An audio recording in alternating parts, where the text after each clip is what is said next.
All right, Joellen, let's talk about tree varieties to consider. Yes, for the homeowners. For the homeowner. And we know you love trees. And, oh, I love trees. You like talking about trees. So do. These are, again, for the homeowner. Because they're for the homeowners, okay. Yes. We're going to start off with Amelanchier arborea, the Downy Serviceberry. This is zone 4 to 9, so it's a very large zone that it is available in. It gets 15 to 25 feet tall, so a nice small tree for someone's yard. It has white blooms in the spring, which is nice, and it has good fall color, yellows, kind of reds, and a little bit of the oranges. Loves full sun to partly shady areas, and it does best in well-drained soil.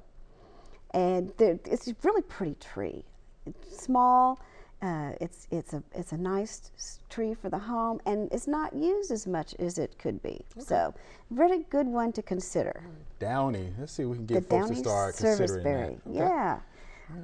Our next one is Carpinus caroliniana, the American Hornbeam.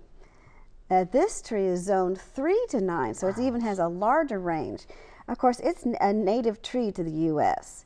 Its height is 20 to 30 feet, so it's a little bit taller, but it's not a thick tree. It's not a real full tree when it's not in the sun. The trunk of this, it's very slow growing, and the trunk of it, you can recognize it along the banks of rivers and stuff because it's got considered muscly wood. It's really smooth bark that looks like it's got muscles on it. How about that? So very, very nice, smooth, muscular looking tree trunk. It can take wet soils because that's where it's found naturally is around stream beds and things like that, on hills. Of course, it's usually on an incline, so that's why it likes well-drained soil. Makes sense. Of course, partly shady areas best, and in the fall it has some nice fruiting.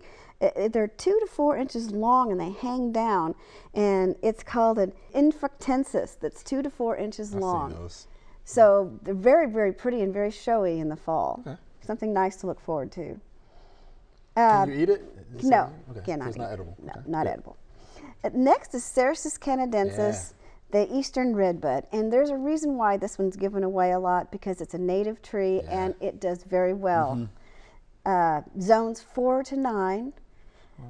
It gets 20 to 30 feet on average. There are some that get taller than that, but you know, it averages out across the United States as 20 to 30 feet. It's going to have reddish purple flowers in the spring. It's one of the harbingers of spring. You say, you know, winter's over and spring is going to be blooming.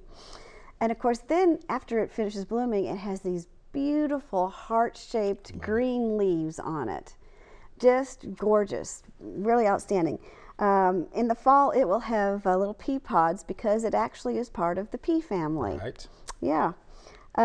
Likes full sun to part shade, and it does well in many soil types, which is another reason why it's very popular across the United States because it just isn't particular about the soil. It just doesn't like standing water, so just don't put it in standing water soils. And there are many, many cultivars of this to choose from. Flower colors, leaf colors. They even have weeping forms, so there's just all kinds of plants of this to choose from. Yeah, I have that in my backyard. Yeah, I love when it comes out in the spring. Very nice tree. And those pods are actually edible. Oh wow! No, I did not know that. They're actually edible. Yeah. Don't ask me how I know that. It's from the pea family. It's from the pea family. We're going to try it out and see. All right. Our next one is the Cornus species. I didn't put any specific one down because there are so many that do well, and they're all kind of small trees, under 30 feet. They live in zones 4B to 8, which is a large category. They all have beautiful spring blooms. Now, in the fall, they also have good color on their foliage, and the fruit is also an attractive quality for the dogwoods. Now, then our native Cornus Florida, found along the roadsides, that is probably the most, when people think dogwood, that's what they think of. There are a lot of great varieties that are, again, disease resistant And so try to pick those. There's a Cusa, Cornus Cusa. Okay. It blooms after the leaves come out. This is one of the few that do that. The rest of them usually bloom before the leaves come out, but these bloom after. And they can take more sun than the other dogwoods. Huh. Most of them, when you think of a dogwood, you think of it as a kind of an understory tree. So that's why it needs a partly shady area, because where it's found naturally is at the edge of the forest. So you got to think of that, and for your yard, where do I have? I mean, a building can shade it and be partly shady. So, you just got to be aware that it does need some shade. Okay. Then we have the Crataegus phaenopyrum, the Washington hawthorn. It is zones 4 through 8, and it gets 25 to 30 feet tall. Beautiful white flowers in the spring, and some varieties and cultivars of this have a spectacular red berries in the fall. So very, very nice for that. Nice tree, good green color to it. One thing you have to watch about the hawthorn is hawthorn. It has thorns on. Thorns. Yeah, they have thorns on them. Gotcha. So you just kind of have to watch where you put it. It is gorgeous in the landscape, but you may not want it right up next to your house. Okay. Because if the little branches fall off, they might have thorns on them. So just put it somewhere where you can view it and enjoy it. Okay. In your in a sunny area. Next, our famous Ginkgo biloba. I like Ginkgo. The Ginkgo tree. This is a zone 4 to 9 tree, so it grows in a large part of the United States. It is extremely slow growing, but it will get tall. This will get up to 50 feet or more. Wow, that's impressive. But it does very well with the city, and it tolerates soils and environmental conditions that most trees don't take. Okay.